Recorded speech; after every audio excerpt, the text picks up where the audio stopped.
October 15, 1987. The Bergen Fish Market warehouse in Queens.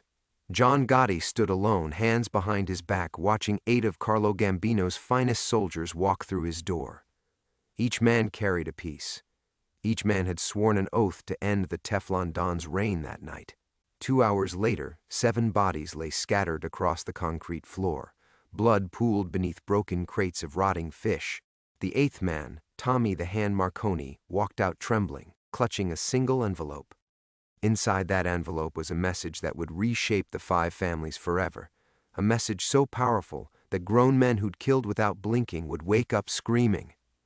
For 35 years that message stayed buried with Tommy Marconi, until last week, when Tommy's grandson found his grandfather's safety deposit box and opened that envelope. Everything changed. The secret John Gotti died protecting was about to destroy everyone he ever loved. Before we jump back in, tell us where you're tuning in from, and if this story touches you, make sure you're subscribed because tomorrow I've saved something extra special for you. Michael Marconi's hands shook as he held the yellowed envelope, sitting in the cramped basement office of his grandfather's old social club in Bensonhurst. The safety deposit box had contained nothing but this single piece of correspondence, and A38 special wrapped in oilcloth. Tommy the Hand Marconi had been dead 6 months, and Michael had finally worked up the courage to claim what the old man left behind. The envelope bore no marking except a faded JG in his grandfather's distinctive scrawl. Inside, 3 items: a Polaroid photograph of a young woman holding an infant, a handwritten note on Bergen Fish Market letterhead, and what appeared to be a birth certificate from St. Mary's Hospital. The photograph made his stomach lurch. The woman looked familiar, though he couldn't place her face. Dark hair, sharp eyes that reminded him of someone dangerous. The baby she held couldn't have been more than a few weeks old. On the back, someone had written insurance, 5th, nose in the same hand that marked the envelope. But it was the note that made Michael's blood run cold. Tommy, you walk out of here alive because you're gonna deliver a message. Tell Carlo's people that 8 of his best couldn't touch me. Tell them why. The girl lives, the baby lives, and Vincent Torino makes sure they stay invisible. Anyone comes looking for them, this gets out. Anyone touches my family, this gets out.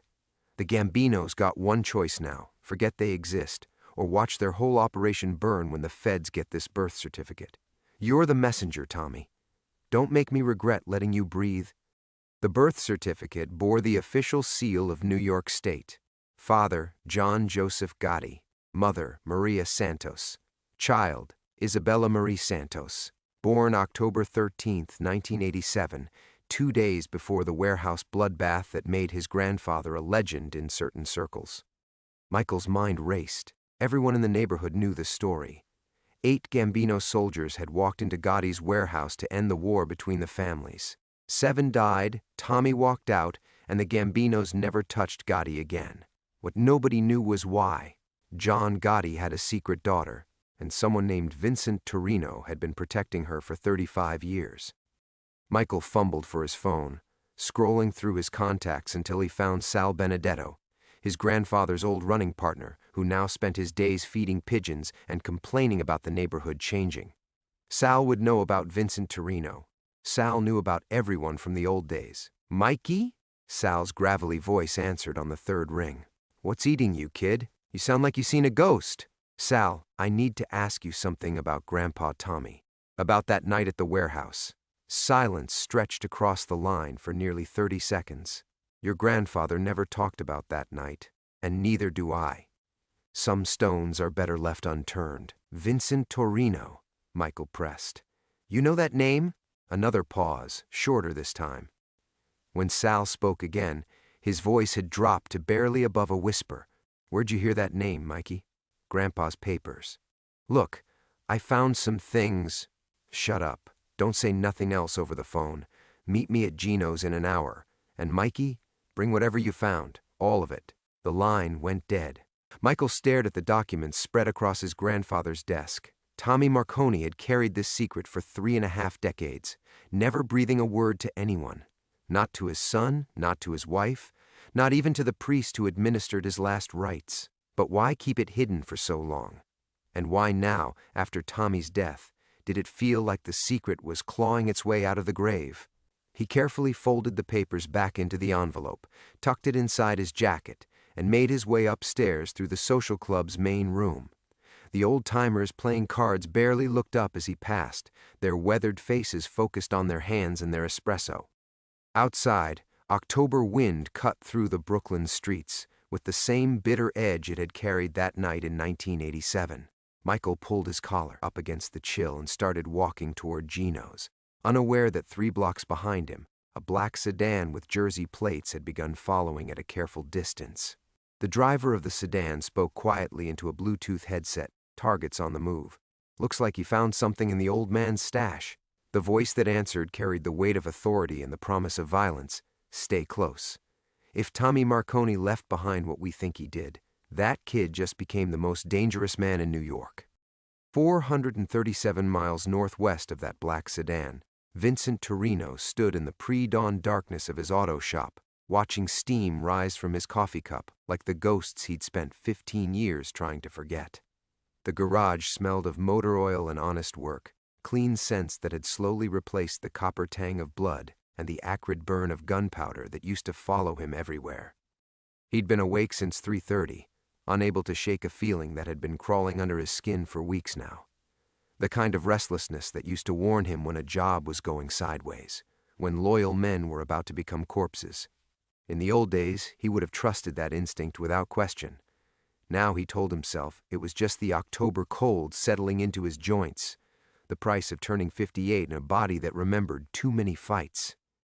Vincent ran his thumb along the rim of the coffee cup, a habit he'd developed to keep his hands steady when the memories pressed too close. The mug bore the faded logo of Emma's high school soccer team, a gift she'd given him last Christmas along with a kiss on his weathered cheek and a whispered "Love you, Grandpa." The word still made his chest tight with something between joy and terror. Through the garage's single window, he could see the kitchen light flicker on in the small house behind the shop. Emma, getting ready for another day of being 17 and brilliant and completely unaware that her existence had once rewritten the rules of a war between families. She moved through the kitchen with the unconscious grace of youth, her dark hair catching the light as she reached for the cereal boxes on the high shelf. Gotti's eyes, Vincent thought, not for the first time. Christ, she has his eyes. The observation hit him like it always did, a punch of fear wrapped in fierce protectiveness. Emma had inherited more than John Gotti's piercing stare. She'd gotten his stubborn streak too, his refusal to back down from anything or anyone. Last month, she'd taken on 3 seniors who were bullying a freshman, earning herself a black eye and a week's suspension. When the principal called Vincent in, he'd wanted to be angry. Instead, he'd felt proud and terrified in equal measure. She was fearless in a way that could get her killed. Vincent watched her pour orange juice, unconsciously cataloging the mundane details that had become his whole world. The way she hummed while she ate breakfast, how she always left exactly 3 Cheerios floating in her bowl, the ritual of checking her backpack twice before slinging it over her shoulder.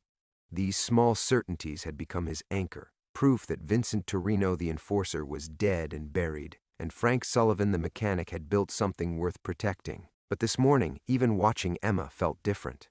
Dangerous. As if the simple act of loving her was sending out signals to the wrong people. The bell above the shop's front door would ring in 2 hours, and the day's customers would start arriving with their broken transmissions and worn brake pads.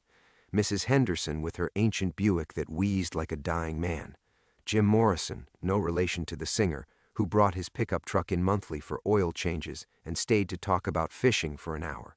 Normal people living normal lives, trusting that Frank Sullivan would fix what was broken and send them safely back onto Pennsylvania's winding country roads. None of them would ever guess that Frank Sullivan had once put 2 bullets in a man's head for looking at John Gotti wrong.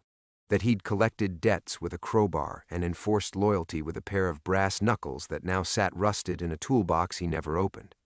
Vincent drained his coffee and set the mug on the workbench next to a framed photograph, the only picture he kept visible from the old days. It showed him and Isabella at the hospital, her face exhausted but radiant as she held newborn Emma. Isabella had been 22 then, still young enough to believe that loving dangerous men would somehow keep her safe. The overdose took her 3 years later. leaving Vincent to raise a granddaughter whose very existence was a death sentence if the wrong people ever connected the dots. He'd made Isabella a promise that night in the hospital, speaking quietly while she slept and Emma fussed in the plastic bassinet. "Whatever it takes," he'd whispered. "Whatever I have to do, she stays safe. She gets to be normal." Keeping that promise had cost him everything: his identity, his reputation, his place in the only world he'd ever understood. But watching Emma laugh at something on her phone as she gathered her books, Vincent knew he'd make the same choice again without hesitation. Outside, a delivery truck rumbled past on Route 34, its headlights sweeping across the garage walls before disappearing toward town. In a few minutes, Emma would come say goodbye before catching the school bus, bringing with her the smell of strawberry shampoo and teenage energy that made even his darkest mornings feel like victories. Vincent picked up a wrench and turned toward the disassembled engine waiting on his workbench, unaware that in Brooklyn, a young man named Michael Marconi was carrying 35-year-old secrets through streets that remembered Vincent's real name. The reckoning was already in motion. Vincent was 3 turns into loosening the cylinder head bolts when Emma's voice cut through the morning quiet. "Grandpa, there's someone here to see you." The wrench slipped from his fingers, clattering against the concrete floor with a sound like gunshots. Vincent's body went rigid, every instinct from his old life screaming danger. Emma never brought strangers to the shop. She knew better, even if she didn't know why. He turned slowly, wiping his hands on a rag that suddenly felt slick with sweat.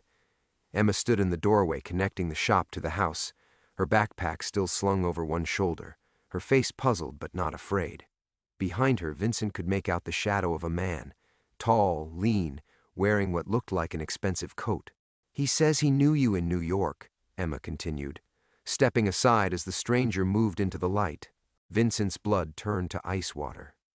The man was maybe 30, with dark hair and sharp features that belonged to a face Vincent had last seen in a hospital bed, breathing through tubes and whispering promises about keeping secrets. Tommy Marconi's grandson had his grandfather's eyes, calculating, dangerous, but carrying something Tommy's never had: fear. "Vincent Torino," the young man said, his voice steady despite the tremor in his hands. "My name's Michael Marconi. I think you knew my grandfather." The name hit Vincent like a physical blow. 15 years of carefully constructed normalcy crumbled in the space between one heartbeat and the next. He could feel Emma watching him, waiting for an explanation that would destroy everything he'd built to protect her. "I think you've got the wrong guy," Vincent managed, his voice sounding foreign to his own ears. "Name's Frank Sullivan. I fix cars." Michael reached inside his coat, and Vincent's hand instinctively moved toward the .45 he kept hidden under the workbench. But instead of a weapon, the young man produced a yellowed envelope. "My grandfather left this for me. Your real name's all over it, along with some other interesting information." Michael's eyes flicked to Emma, then back to Vincent. Information about John Gotti's family. The world tilted sideways. Vincent felt the blood drain from his face as 35 years of nightmares crystallized into the worst possible reality. Tommy Marconi had kept records. The one man who'd walked away from that warehouse alive had documented everything. "Emma," Vincent said, his voice barely above a whisper. "Go inside. Now." "But, Grandpa—" Now. The word came out harder than he'd intended, sharp enough to make Emma flinch. She looked between Vincent and Michael, confusion clouding her features, before disappearing back into the house. Vincent waited until he heard the kitchen door close before speaking again. "Your grandfather gave his word. He swore on his mother's grave that what happened in that warehouse would stay buried. Grandpa's dead." Michael pulled a photograph from the envelope, holding it up so Vincent could see. A young woman with dark hair holding an infant. But his secrets aren't. The photo was like looking at a ghost. Isabella, 22 years old and holding newborn Emma, both of them unaware that their lives would become casualties in a war between men who solved problems with bullets. "That's Gotti's daughter," Michael continued, his voice gaining confidence. "And that baby, that's his granddaughter, the one you've been hiding for 15 years. Vincent's legs felt weak. He braced himself against the workbench, his mind racing through possibilities and finding only dead ends. What do you want? The truth.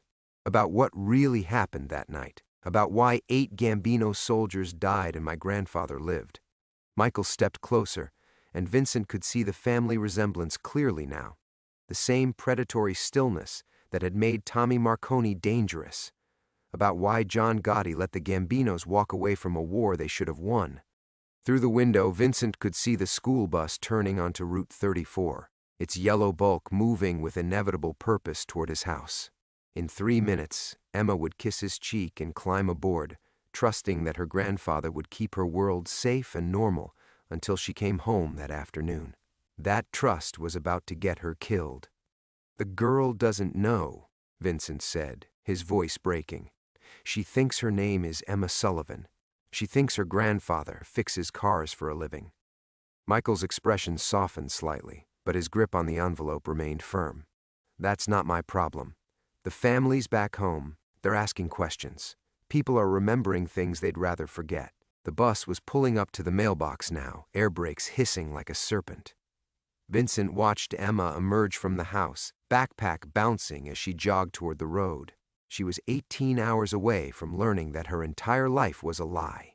Please, Vincent whispered, the word tasting like ash. Give me time. Michael Marconi looked at Emma climbing aboard the bus, then back at the man who'd spent 15 years loving her enough to die for her. You've got until tonight. The yellow bus disappeared around the bend, carrying Emma toward another day of calculus tests and soccer practice, and all the beautiful, ordinary concerns of a girl who didn't know her bloodline was a death sentence. Vincent watched until the diesel exhaust faded, then turned back to find Michael Marconi studying him with those familiar predator's eyes. Tonight, Vincent repeated, the word hollow in his mouth. And then what?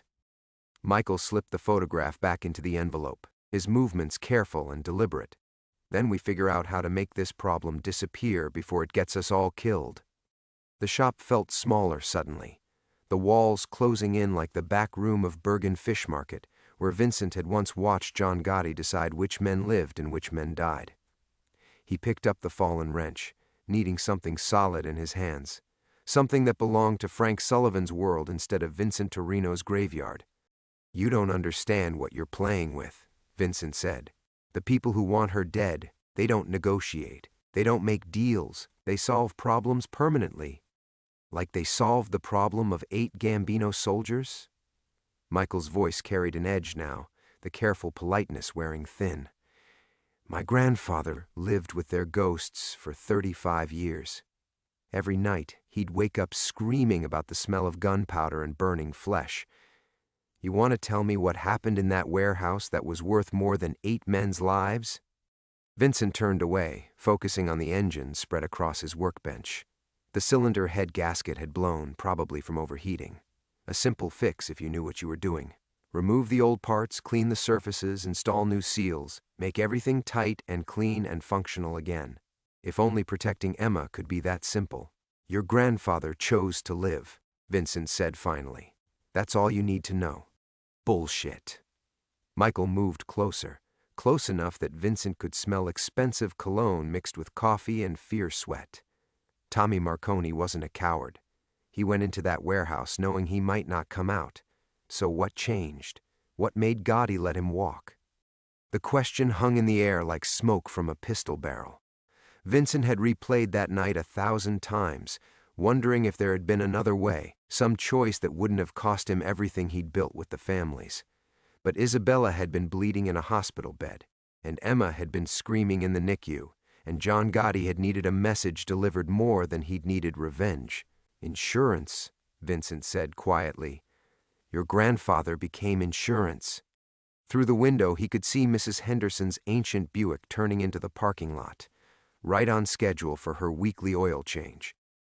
In 5 minutes, she'd shuffle through the door complaining about her arthritis and asking about Emma's grades, and Vincent would have to pretend that his world wasn't falling apart. Can't talk here, he told Michael. Tonight, after Emma's asleep. There's a diner on Route 15, about 10 miles north, Mickey's place. Be there at midnight. Michael nodded but didn't move toward the door. Instead, he pulled out his phone and showed Vincent the screen, A text message from an unknown number that made Vincent's stomach clench with recognition. "We know you found them. Sit tight. Help is coming." "Got this 20 minutes after I left Brooklyn," Michael said. "Funny thing is, I never told anyone I was coming here. Makes a guy wonder who's been watching him." Vincent stared at the message, his mind racing through implications like dominoes falling in a pattern he'd seen before. Someone had been tracking Michael's movements, waiting for him to lead them to Vincent and Emma. The families hadn't forgotten after all. They'd just been patient. "How many people knew about your grandfather's papers?" Vincent asked. "Nobody. I found them yesterday, called one person, Sal Benedetto. He used to run with my grandfather, but Sal would never—" "Sal's been dead for 2 years, Vincent said flatly. "Heart attack in his apartment. I kept track of the old crowd just in case." The color drained from Michael's face. "That's impossible. I talked to him yesterday. We met at Gino's. He looked at the documents.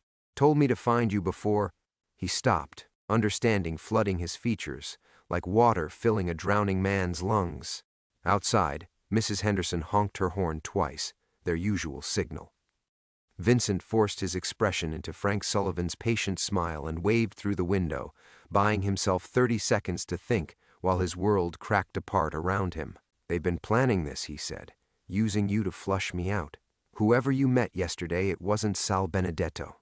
Michael's hands were shaking now, the envelope crinkling in his grip. "Jesus Christ! What have I done?"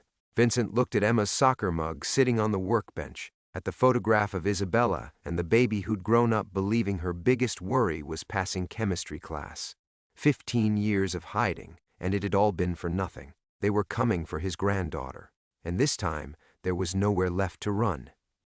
Vincent's hands moved on autopilot, checking the locks on the shop's gun cabinet while his mind calculated distances, escape routes, and the 27 different ways someone could approach the house without being seen. Mrs. Henderson's Buick sat in the parking lot like a prop in a play about normal life, but the performance was over now. "How long do we have?" he asked, not looking at Michael. "I don't know. The text came this morning, but they could have been watching me for days." Michael's voice cracked like a teenager's. "I led them right to you, to her."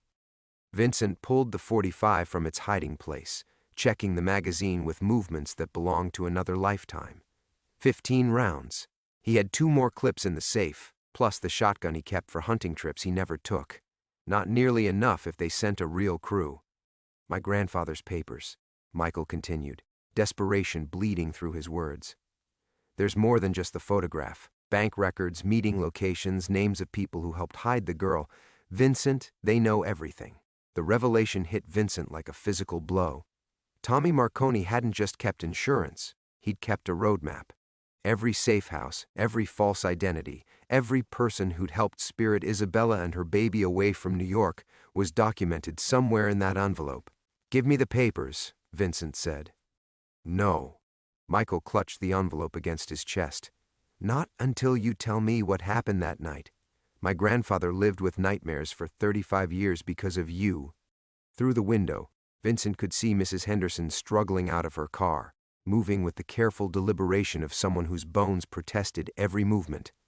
She'd been coming here for 8 years, trusting Frank Sullivan to keep her ancient Buick running through Pennsylvania winters. She had no idea she was walking into a graveyard. "Tommy made his choice," Vincent said, sliding the .45 into his waistband. "Just like I made mine." What choice? What was so important that— Isabella was dying. The words came out like shards of broken glass, internal bleeding from the delivery.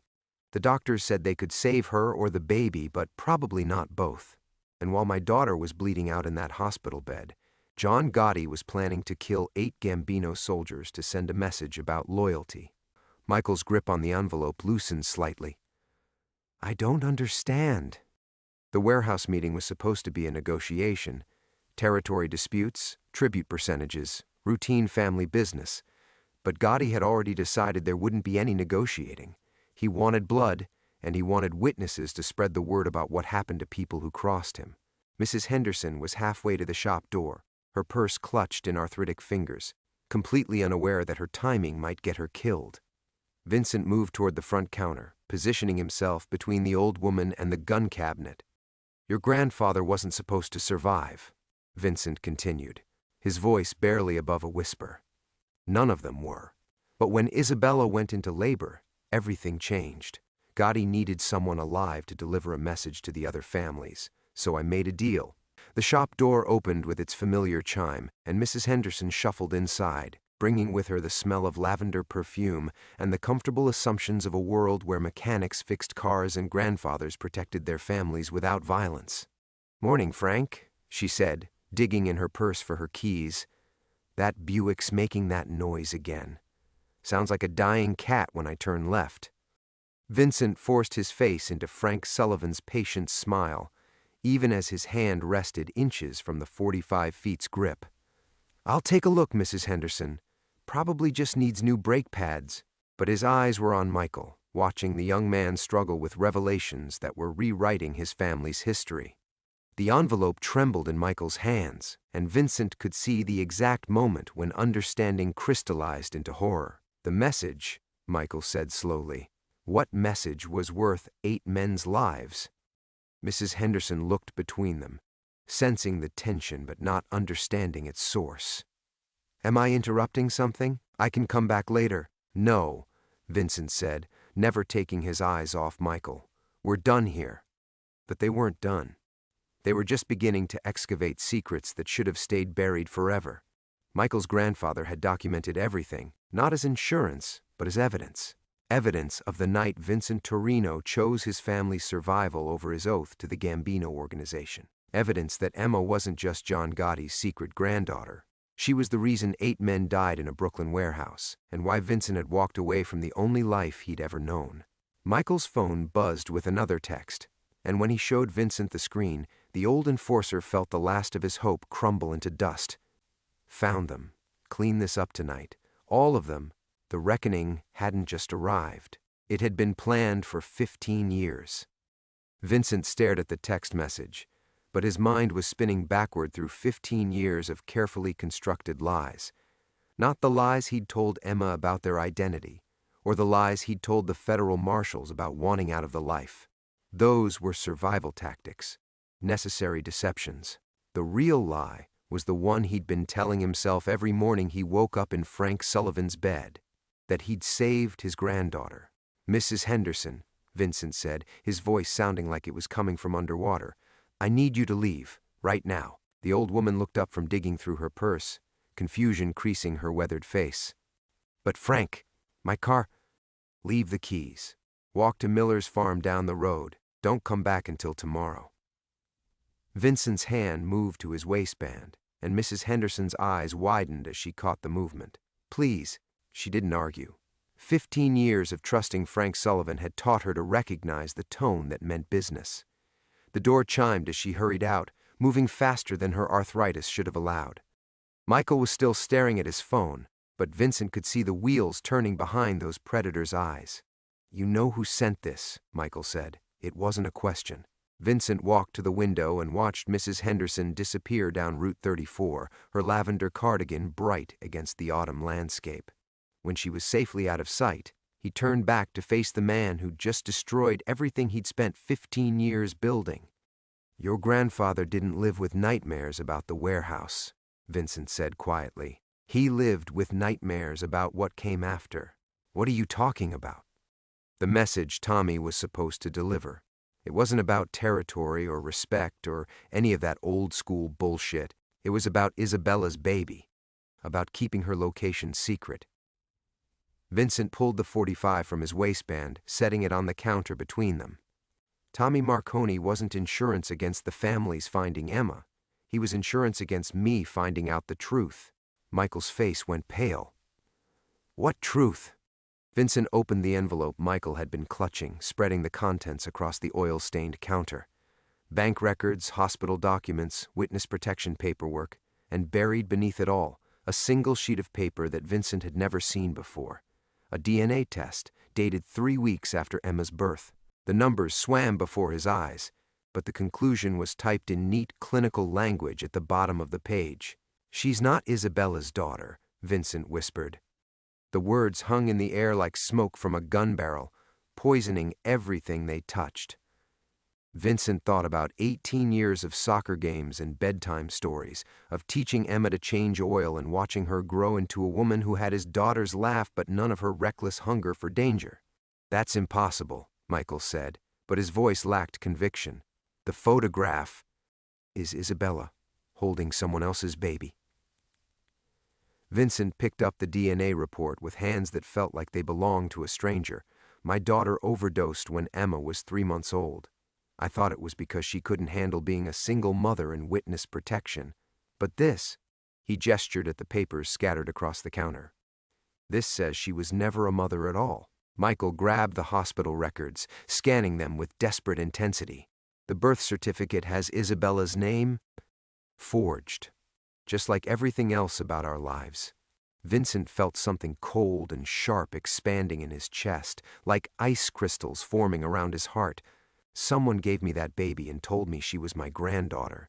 Someone who needed me to love her enough to die for her." Through the window, Vincent could see the afternoon school bus approaching in the distance, carrying Emma home from another day of the normal life he'd killed 8 men to protect. Except now he understood that those men hadn't died to protect his granddaughter. They'd died to protect someone else's. Michael was frantically sorting through the documents, looking for some piece of evidence that would make the DNA test a lie. But Vincent already knew what they'd find. Hospital records showing Isabella Torino had never given birth. Bank transfers from accounts he'd never seen before. Witness protection documents that had been altered before he'd ever signed them. "Jesus Christ," Michael breathed, holding up a photograph Vincent had never seen. "This is my grandfather with your daughter, 2 weeks before the warehouse. Look at the date stamp. In the picture, Tommy Marconi was handing Isabella an envelope while she held a baby that looked exactly like Emma. But Isabella's expression wasn't maternal. It was businesslike, professional, like a woman completing a transaction." Vincent's phone buzzed. Unknown number. When he answered, the voice on the other end was electronically distorted, but the arrogance was unmistakable. 15 years of playing grandfather to our insurance policy. "Tell me, Vincent, how does it feel to learn you were never protecting your family? You were protecting ours?" The line went dead, and Vincent understood with perfect, terrible clarity that everything he'd believed about love and sacrifice and redemption had been a carefully orchestrated lie. Emma wasn't his granddaughter. She was his leash. The phone slipped from Vincent's fingers, clattering onto the counter beside the scattered documents that had just rewritten his entire existence. Through the window, he could see the school bus pulling away, leaving Emma walking up the gravel driveway with her backpack slung over one shoulder, completely unaware that the man she called Grandpa was discovering he was nothing more than a hired guardian. "Vincent," Michael's voice seemed to come from very far away, "we need to move. If they're watching—" "Shut up." Vincent's hand found the .45 without conscious thought, muscle memory overriding the shock that was trying to paralyze his mind. "I need to think." But thinking was impossible when every memory he'd cherished was being stripped of meaning. Emma's first word hadn't been spoken to her grandfather. It had been spoken to her keeper. The night she'd crawled into his bed during thunderstorms, she hadn't been seeking comfort from family. She'd been an asset seeking protection from an employee. Emma pushed through the shop door, her chemistry textbook clutched against her chest, and Vincent felt something fracture in his chest at the sight of her trusting smile. "Hey, Grandpa, who's your friend?" Vincent looked at the girl he'd raised, the girl with John Gotti's eyes and some unknown woman's features, the girl whose very existence had been a weapon aimed at his heart for 15 years. She had Isabella's laugh because someone had taught her to laugh that way. She had his daughter's mannerisms because she'd been studying Isabella's photographs and videos like an actress preparing for a role. "Emma," his voice cracked on her name. "Pack a bag, only essentials. We're leaving in 10 minutes. The smile faded from her face, replaced by the careful wariness of someone who'd grown up understanding that normal life was a luxury that could be revoked without warning. "Is this about the men who came yesterday? Because I've been thinking, and maybe—" "This isn't a discussion." Vincent moved to the gun cabinet, his hands working the combination lock with automatic precision. "Michael, show her the photographs." "Vincent, she's just a kid. She's 17 years old. and she's been living a lie her entire life.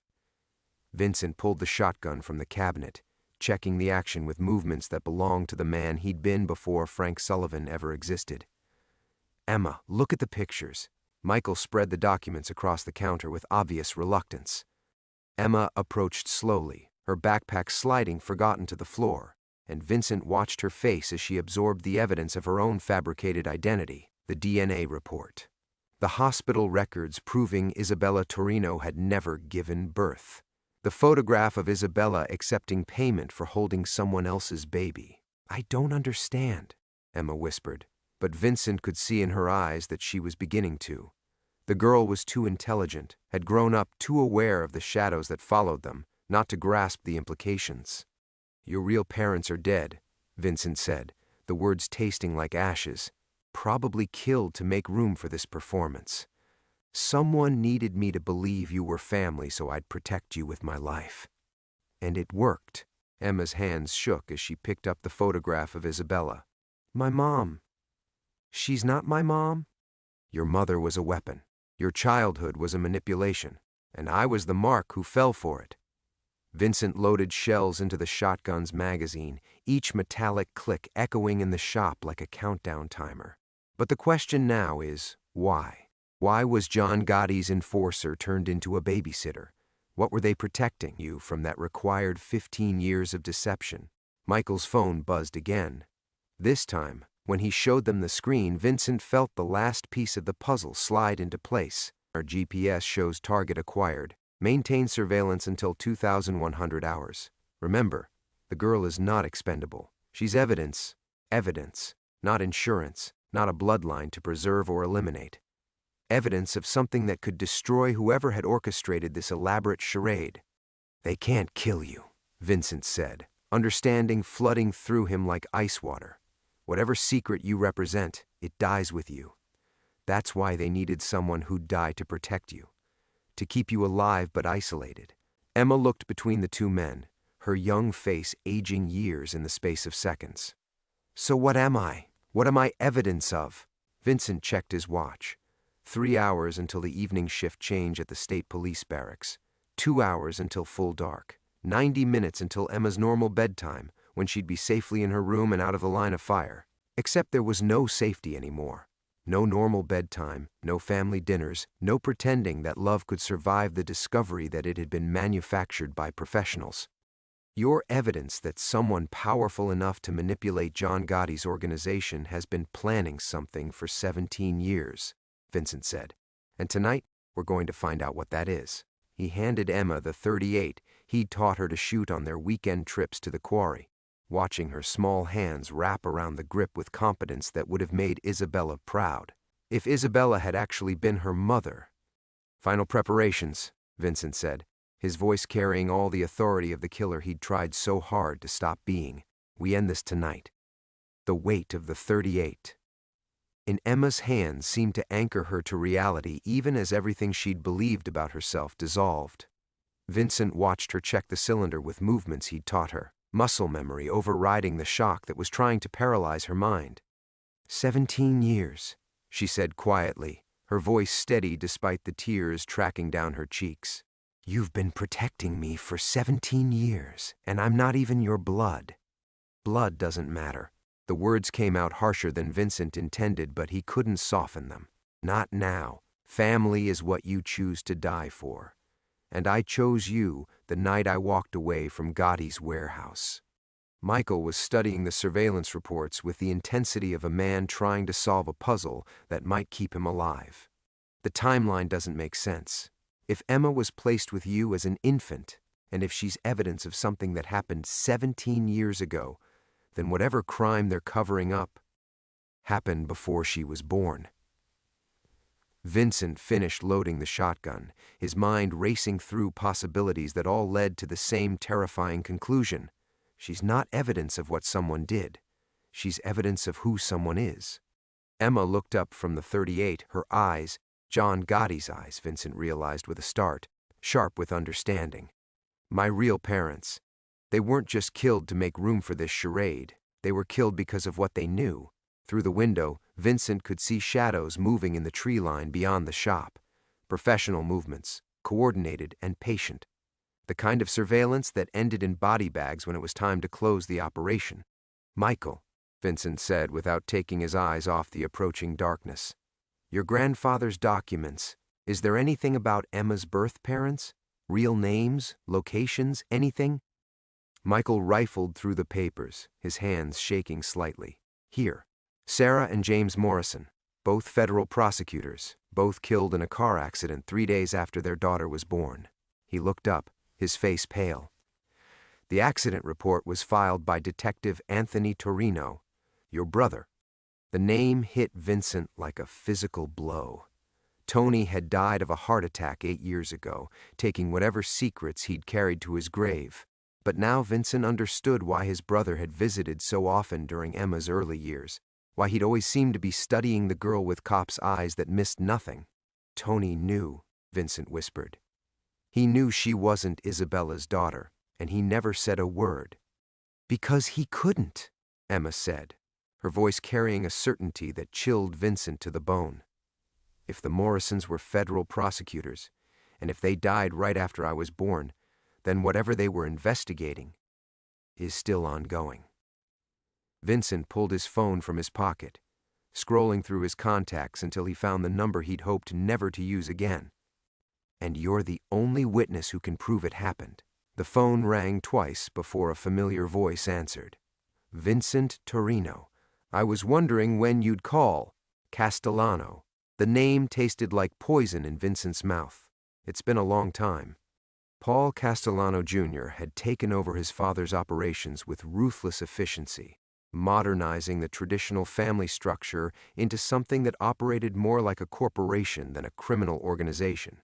If anyone had the resources to orchestrate 17 years of deception, it was him. 15 years, 3 months, and 18 days, Castellano said with the precision of a man who counted everything. "That's how long you've been playing house with our insurance policy. Tell me, Vincent, when did you figure it out?" "About 10 minutes ago. Right around the time I realized Emma Morrison isn't just evidence of her parents' murder. She's evidence that you were the one who ordered it." The silence on the other end of the line stretched for several heartbeats. When Castellano spoke again, his voice carried the cold satisfaction of a man whose long game had finally reached its conclusion. "The Morrisons were investigating a RICO case that would have implicated 3 families, 6 federal judges, and half the police commissioners on the East Coast. Their daughter was insurance that their files stayed buried forever." Vincent looked at Emma, seeing her not as the granddaughter he'd raised, but as the orphaned child of 2 prosecutors who died for their integrity. The love he felt for her hadn't changed, but it was no longer built on lies. It was built on choice. "You're making a mistake, Paul. The girl means nothing to me now." Castellano's laugh was soft and genuinely amused. "Vincent, you've been willing to die for her since the day she spoke her first word. Learning she's not your blood doesn't change that. It makes it purer. You love her because of who she is, not what she represents." The line went dead, and Vincent understood with perfect clarity that the truth hadn't set them free. It had made them more valuable than ever. Vincent stared at the silent phone, feeling the weight of 17 years pressing down on him like water at crushing depth. Outside, the shadows had stopped moving, professionals settling into position for what would either be extraction or execution. The distinction, he realized, no longer mattered to him. "Emma," he said without turning from the window, "there's something I need you to understand." She was still holding the .38, but her hands had stopped shaking. 17 years of living with a man who'd killed for John Gotti had taught her to find calm in the center of storms. "You're going to tell me you're walking out there alone. I'm going to tell you that I lied to Castellano." Vincent turned to face her, seeing his daughter's stubborn courage in features that had never belonged to his bloodline. "You mean everything to me. That was true when I thought you were Isabella's daughter, and it's true now that I know you're Sarah Morrison's." Michael looked up from the documents he'd been studying with desperate intensity. "There's another option, the Morrison files, if they're still hidden somewhere, if Emma can remember. She was 3 days old when they died." Vincent cut him off. "Whatever evidence her parents died protecting, it died with them." He moved to the gun cabinet, retrieving the spare ammunition clips with movements that belonged to a different life. But Castellano was right about one thing. Love isn't about blood, it's about choice. Emma set the .38 on the counter with careful precision. Then, I choose to fight. No. Vincent's voice carried the finality of a man who'd already counted the cost. You choose to live. That's what your parents died for. Not to bury some prosecutor's files, but to give their daughter a chance at something better than the world that killed them. Through the shop's grimy windows, Vincent could see the first muzzle flash in the tree line. Professional reconnaissance, checking sight lines and calculating angles. They had maybe 10 minutes before Castellanos' people moved from observation to action. Michael, Vincent said, pulling keys from his pocket. There's a Honda Civic parked behind the shop. Tank's full, registration's clean. Drive until you hit the interstate, then keep driving until you reach the state police barracks in Harrisburg. Ask for Detective Maria Santos. She's the only cop I trust who's still breathing. Michael pocketed the keys without argument, understanding that survival sometimes required accepting help from unexpected sources. But Emma remained motionless, studying Vincent's face with eyes that had learned to read the subtle tells of a man who'd spent a lifetime hiding his intentions. You're not coming with us, she said. It wasn't a question. Vincent thought about the warehouse 15 years ago, about Tommy Marconi's message, and John Gotti's rage, and the choice between loyalty and love that had defined every day since.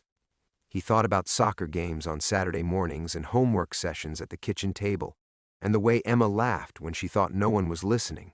None of it had been real. All of it had been worth dying for. Frank Sullivan dies tonight, he said quietly. Vincent Torino walks out those doors and he doesn't walk back in. But Emma Morrison, she gets to find out who she really is. The first gunshot shattered the shop's front window, sending glass cascading across the oil-stained floor like falling stars. Vincent moved without thinking, muscle memory from a dozen firefights guiding his hands as he returned fire through the broken window. Go, he shouted over the percussion of automatic weapons. Now. Emma kissed his cheek as she passed, quick and fierce and final. I love you, Grandpa. The word hit him harder than the bullets punching holes in the shop's metal walls. She knew the truth now, understood that their entire relationship had been built on someone else's lies, and she still called him family. Vincent watched through the rear window as the Honda's taillights disappeared into the Pennsylvania darkness, carrying the last thing he'd ever loved toward whatever future he'd managed to purchase with his life. Then he turned back to the broken window and the muzzle flashes in the trees beyond. 15 years ago, he'd walked away from John Gotti's warehouse with blood on his hands and love in his heart. Tonight, he'd walk back into the darkness with the same currency, death for those who'd stolen a child's life, and the hope that sometimes love was enough to write a different ending. The shotgun felt familiar in his hands as he stepped through the shop's front door, leaving the safety of cover behind. In the distance, police sirens wailed against the autumn wind. Michael had reached the state barracks, and Emma Morrison would live to discover whatever truth her parents had died protecting. Vincent smiled as he walked toward the tree line, finally understanding that some lies were worth telling, and some truths were worth dying for. The darkness welcomed him home.